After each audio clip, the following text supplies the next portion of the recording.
Hello everybody and welcome to the cumulative review packet number 6. I will be taking you through numbers 1 to 5 on this video. So number 1, we're talking about parent functions and describing transformations, and so this is from unit 2. And what you want to make sure is to write your transformations in the order of the operations. So the order of ops is always very important. So if I looked at number 1 and I'd like to work inside out, let's start within the parentheses. And when I have a 3 inside the parentheses that's not being added or subtracted, we are not necessarily moving left or right, but this instead has to do with some kind of horizontal shrink or stretch. So for the first one, I'm going to write the word horizontal because we are having some kind of shrink or stretch, but let's think about which one it has to be. If something is inside the parentheses, remember that it's always the opposite of what you think. And so this is saying that all the x's are being multiplied by 3. So what you're really doing is dividing all the x's by 3 because inside the parentheses is the opposite. So if we're dividing everything by 3, this ends up being a horizontal shrink because everything is getting smaller. To be specific, this is a horizontal shrink by a factor of 3. The second step, if I'm working inside out, has to deal with multiplying the negative before adding the 7. And if I'm multiplying the negative on the outside, this negative is affecting all of the y values. So if you think about a coordinate plane, this means that I'm going from a positive y value to a negative y value because the negative's on the outside. That's why I know it's affecting the y's. So what I'm really doing is reflecting over the x-axis. So step 2, reflect over the x-axis. And then step 3, this plus 7 outside of the parentheses is a y value, and y's do what you want. And so this means I'm going up 7 units. Number 2, if I start inside out, within the parentheses I see x minus 6. So this either means a left or a right shift, because again, in here is the opposite of what you think. When you see minus 6, it ends up being a shift to the right, 6 units. And so that's where I would start with this function.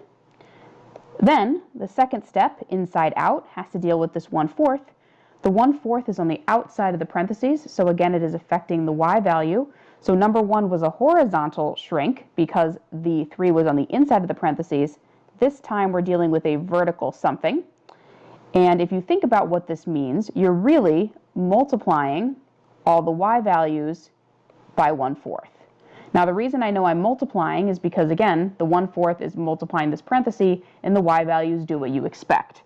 So if I multiply all my y values by 1/4, that's really the same as taking y and dividing by 4. So this is also a shrink, but this time it's a vertical shrink.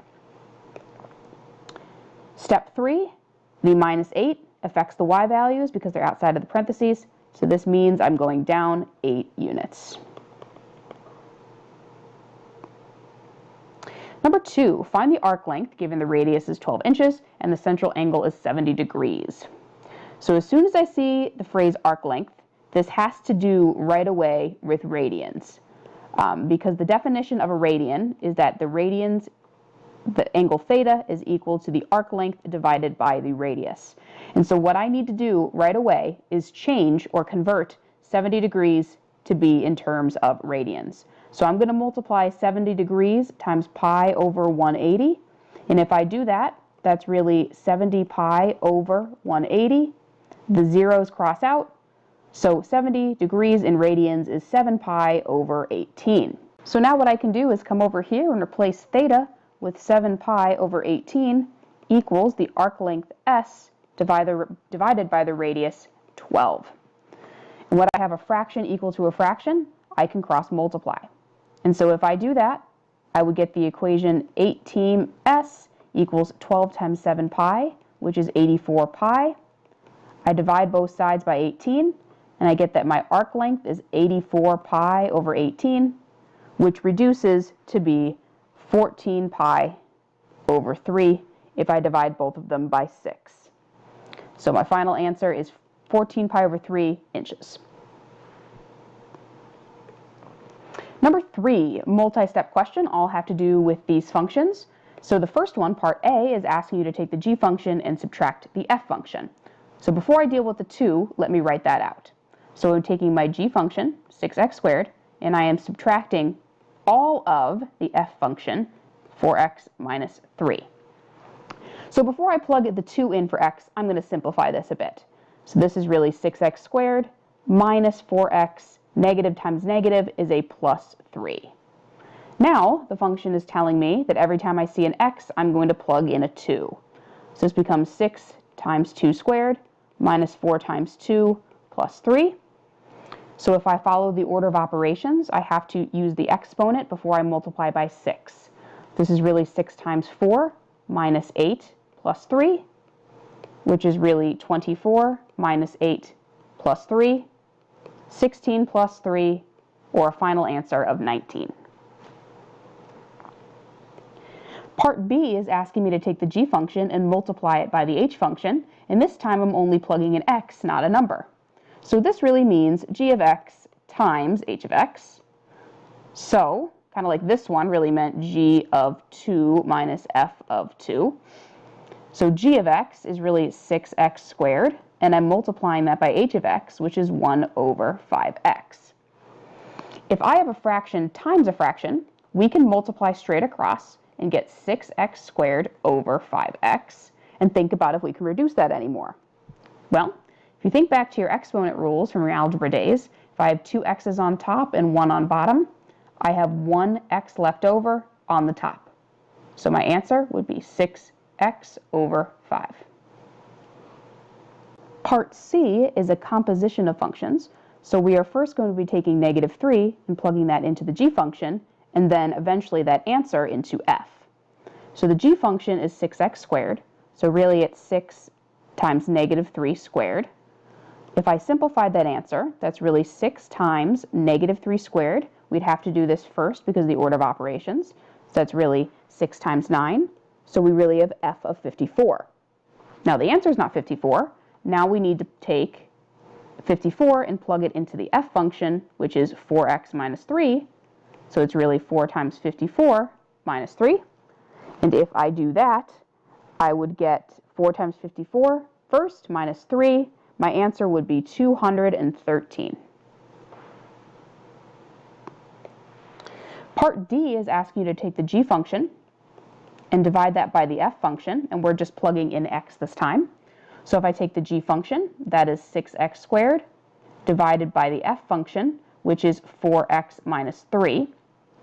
Now, unlike part B, I'd like to point out to you that here we had no plus or minus signs, so we were able to subtract the exponents in the way and reduce just to a single x. Here, we can't do that because we have this darn subtraction sign in the way, so our answer is going to have to stay just like this. We can't reduce the 6/4, we can't reduce 6/3, we can't reduce the x's because of that subtraction sign. What is the domain of your answer in part D? Well, remember that when you have a function that is a fraction, the denominator can never equal 0 because we can't divide by 0. So that means that 4x cannot equal 3, which means that x cannot be 3/4. And if it cannot be 3/4, that means it can be everything else. So my domain would be negative infinity to 3/4, union 3/4, all the way to infinity. All right, number 4. Given that tangent, the ratio for tangent is a negative number, so let's pause there. Tangent is negative in quadrants 2 and 4. And given that my x values are less than 0 or negative, find all 6 trig functions. So the reason this is on the review is just for more practice on which quadrant is correct, because Mr. McConey and I have both noticed on the last tests this is still a place for a lot of you to work on. So tangent is negative in 2 and 4. Which one of these quadrants is the x values negative as well? In the 4th quadrant, are the x values negative? No, they're positive. But in the 2nd quadrant, the x values are negative and the tangent value is negative. So I'm going to draw my triangle in quadrant 2. I'm going to put my angle as a reference angle near the x-axis. If tangent is negative 5/6, that means that opposite over adjacent is 5/6. So opposite of the angle, adjacent of the angle. The negative would have to go on the 6 because the x's are negative in the 2nd quadrant and positive y values in the 2nd quadrant. If I do the Pythagorean theorem, 5 squared plus negative 6 squared equals x squared, that would be 25 plus 36 equals x squared. X squared would equal 61, So that means that my hypotenuse is root 61. So now for my trig functions, sine opposite over hypotenuse is 5 over root 61, which if rationalized is 5 root 61 over 61. Cosecant, the reciprocal function, I would take the reciprocal of the before the rationalized version and get root 61 over 5. Cosine of theta is negative 6 over root 61, which if rationalized is negative 6 root 61 over 61, which means that secant of theta must be negative root 61 over 6. And lastly, tangent, sorry about that, I'll write it down here. Tangent of theta was given as negative 5/6, which means that cotangent of theta must be negative 6/5. Last problem for this video, number 5. Sketch the angle theta in standard position.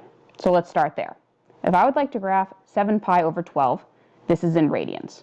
So I'm going to remember that if I start at 0, that's really the same thing as 0 pi over 12.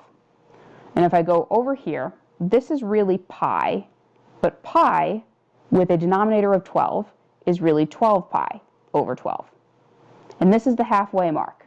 So this is really 6 pi over 12, and this would really be 18 pi over 12.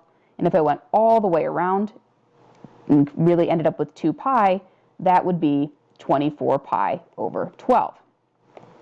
So if I were to sketch this angle, 7 pi over 12 is just past this y-axis in the second quadrant. So my angle will look something like this. Check on the standard position. Now the reference angle means which x-axis are you relating to? It is the angle. If we take a look at the blue one that we drew, this would be considered my reference angle. And this reference angle has to deal with pi, but in this case it's really 12 pi over 12. And the angle that we drew was 7 pi over 12. So the reference angle is really pi minus 7 pi over 12, which is really 12 pi over 12 minus 7 pi over 12. So the reference angle is 5 pi over 12. A positive coterminal angle is if I went all the way around and ended in the same position with more than one rotation. So I would take the angle that I was given, 7 pi over 12, and I would add 2 pi. Now we actually already found that 2 pi is really 24 pi over 12. So we take 7 pi over 12 plus 24 pi over 12, and if I added those together, I would get an answer of 31 pi over 12. If I wanted to find my negative coterminal angle, we would go the other direction, this way, but land in the same position. So I'd take 7 pi over 12, and I would subtract 2 pi, which is 24 pi over 12. And if I do 7 pi over 12 minus 24 pi over 12, I get negative 17 pi over 12. The complement of the angle really means that I'm taking 90 degrees minus my angle. But 90 degrees in radians is really pi over 2. So I'm really taking pi over 2 and I'm subtracting my angle, which is 7 pi over 12. So if I get a common denominator here, I need to multiply this one by 6 over 6, which we actually did up here already. So that's really 6 pi over 12 minus 7 pi over 12, which would get me negative pi over 12. And if you recall, if you get a negative complementary angle, that is not possible. So this angle does not have a complement. However, supplement means two angles that add up to 180 degrees. So it's really 180 minus the angle, but 180 in radians is really pi minus the angle. But in this situation, pi is really 12 pi over 12, and you're subtracting the angle of 7 pi over 12. So just like the reference angle, the answer is 5 pi over 12. And that actually would make sense in this circumstance because the reference angle and supplement both have to deal with the 180 degrees. All right, so this video was numbers 1 to 5. Stay tuned for more questions next.